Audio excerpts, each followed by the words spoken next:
That's fine, I'm ready. I am Bigfoot. The Bigfoot. You've been hearing about me for some time now, seeing artist photographs, artist renderings, and perhaps a phony photograph or some too. I should say right here that an artist's rendering is one thing, but some trumped up photograph is entirely another. The one thing that really makes me sick purports to show me standing in a stream in Northern California. Let me tell you something. Bigfoot never gets his feet wet. I've only been in Northern California once, long enough to check out the Redding and the Eureka, both too quiet for the kind of guy I am. Anyway, all week long, people are the kind of people I contacted have been wondering why I have finally gone public.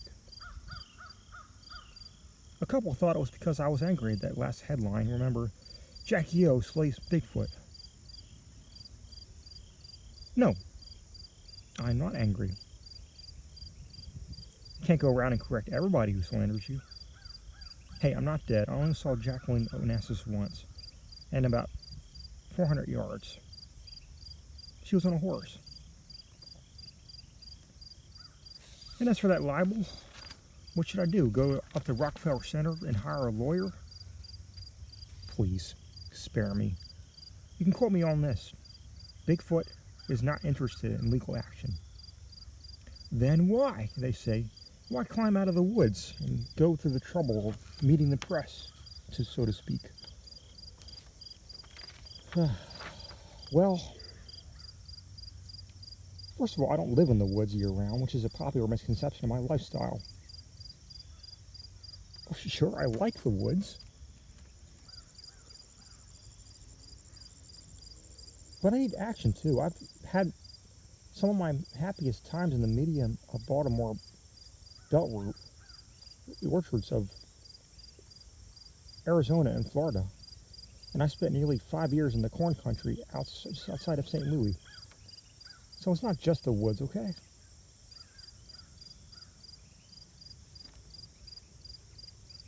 Why I came forward at this time concerns the truest thing I ever read about myself in the papers.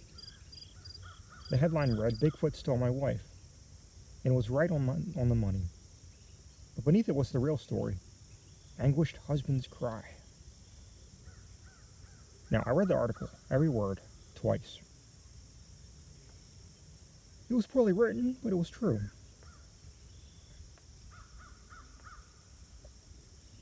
I stole the guy's wife. She wasn't the first, and she wasn't the last.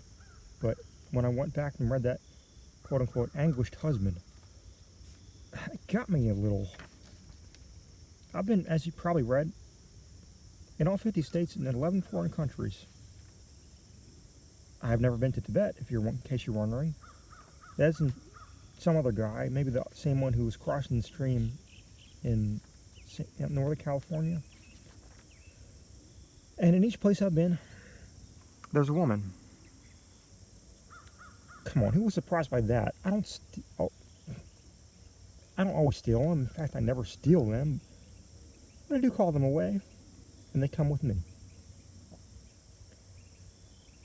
I know my powers, and I use my powers. And when I call a woman, she comes. So here I am. It's kind of a confession, I guess. Kind of a warning. I've been around. I've been all over the world. Except Tibet. I don't know if that guy's interested in women or not. And I've seen thousands of women standing at their kitchen windows, then stare at the mid-afternoon. It goes 1,000 miles. I've seen thousands of women dressed to the nines, strolling the cosmetic counters at Saks and I. Magnin, wondering why their lives aren't like movies.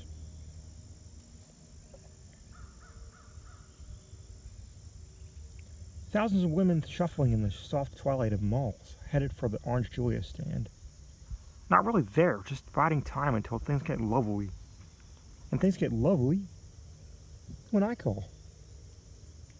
I cannot count them all. I cannot list the things these women are doing while their husbands are out there in another world. But one by one, I am meeting them on terms. My terms. I am Bigfoot. I am not from Tibet.